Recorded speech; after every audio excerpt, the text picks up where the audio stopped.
Hello friends, welcome to yet another session on the series on ECL. In the previous two videos on this series, we covered the scope of ECL and also briefly touched upon the various approaches to ECL. And in this session, we are going to discuss in detail one of the approaches of the ECL, that is the general approach. So let's begin.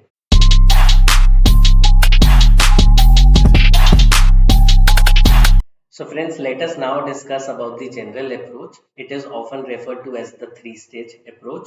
There are three stages in the general approach: stage 1, stage 2 and stage 3. And these stages are defined as per the changes in the credit risk since initial recognition of the financial asset. In stage 1, the standard says that credit risk has not increased significantly from initial recognition. That is, the credit risk has remained more or less the same since initial recognition. In stage 2, the credit risk has increased significantly, whereas in stage 3, the credit financial asset has become credit impaired. So what Index 109 says, under stage 1, a 12-month ECL will be computed, and in stage 2 and stage 3, a lifetime ECL will be computed. We have already understood in the previous video what is a 12-month ECL and what is a lifetime ECL. So 12-month ECL means credit losses that results from default events that are possible within next 12 months. And under lifetime ECL, credit losses are over the life of the asset. That is the complete tenure of the asset. Index 109 also says that loss allowance has to be updated or computed at each reporting date. For example, the reporting date of an entity is 31st of March. Then the loss allowance will be computed on each and every reporting date, that is on 31st March of the current year, then 31st March of each and every year till the lifetime of the asset. And an important thing to note here is, since it is a financial asset, it will generate some interest revenue. Interest revenue will be computed as per the EIR method, and EIR will be computed on gross carrying amount under stage 1 and stage 2, whereas EIR will be computed on amortized cost under stage 3. And what is an amortized cost? Amortized cost is gross carrying amount less the loss allowance. Friends, let us now understand how ECL is computed as per this approach. So ECL as per this approach is computed by multiplying PD into LGD into EAD. And what is PD, LGD and EAD? PD is the probability of default, LGD is loss given default, and EAD is exposure at default. All these terms have been defined by Index 109. So what is probability of default? Probability of default is the weighted average of the probability of losses. And what is loss given default? It is the present value of shortfall in cash over the lifetime of the asset. And what is exposure at default? That is EAD. It is the amount outstanding with the obligor at the time of default. We will understand these terms in detail in the subsequent video.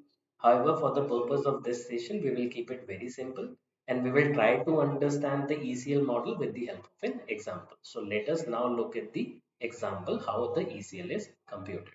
So friend, let us calculate the ECL as per the general approach with the help of a case study.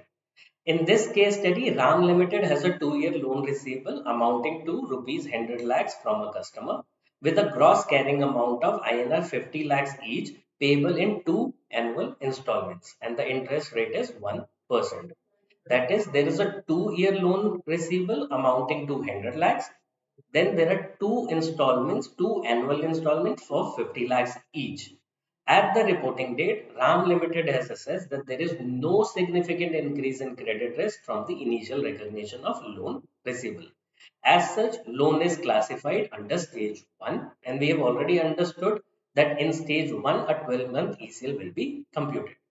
The PD within 12 months has been calculated based on the historical data at 2%, whereas LGD is also calculated based on the historical data at 5%. So let us now see how an ECL is computed. So as we have discussed, ECL is PD into LGD into EAD. So let us first decide what is PD. PD is 2% as given in the case study, LGD is 5%, and exposure at default is 50 lakhs because it is 12-month ECL. So we will only consider one installment to 50 lakhs. And then there is a rate of interest of 1%. So 50 lakhs into 101%, that will be 50 lakhs 50,000. How an ECL will be computed? ED into LGD into EAD. So ECL is 5050. We will apply a discount rate of 1% which is given in the case study. So the present value of ECL will be this divided by 1.01, that is 5,000 rupees.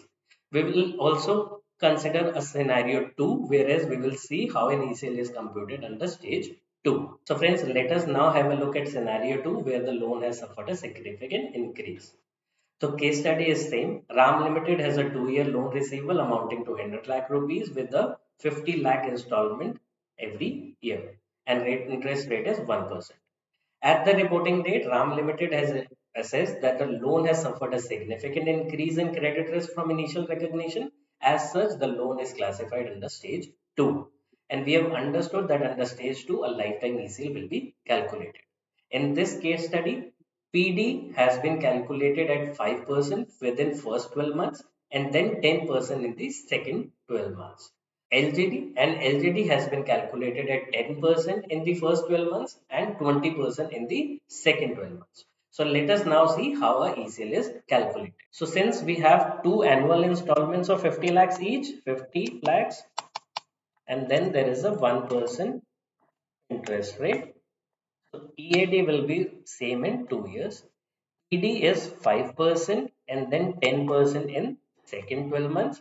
LGD is 10% and then it is increased to 20%. So ECL will be PD into LGD into EAD, and for the first 12 months it is coming out to be 25,250, and in the next 12 months it is 1,01,000. There is a significant increase in the credit risk, and as such there is a significant increase in the amount of impairment losses. Discount rate is 1%, which is same in both the annual installments. So present value of ECL is 1.01, that is 25,000, and in this case the present value will be 1.01 raised to the power 2. So my ECL, present value of ECL is 1,24,000. Friends, as you can see, the present value of ECL is 1,24,000, which has increased significantly as compared to scenario 1, where there was no significant increase in credit risk. However, in this scenario, the ECL has increased significantly to 1,24,000 rupees. So lifetime ECL will always be higher than a 12-month ECL. So friends, in this session, we have understood how to compute ECL. We have taken scenario 1 where there is no significant increase, that is the loan is in stage 1, and we have seen scenario 2 where the loan was in stage 2. I hope you have understood how to calculate ECL and the present value of ECL. In the subsequent video, we will understand in detail what is PD, LGD and ED, and we will also talk about the simplified approach and the POCI approach. So stay tuned.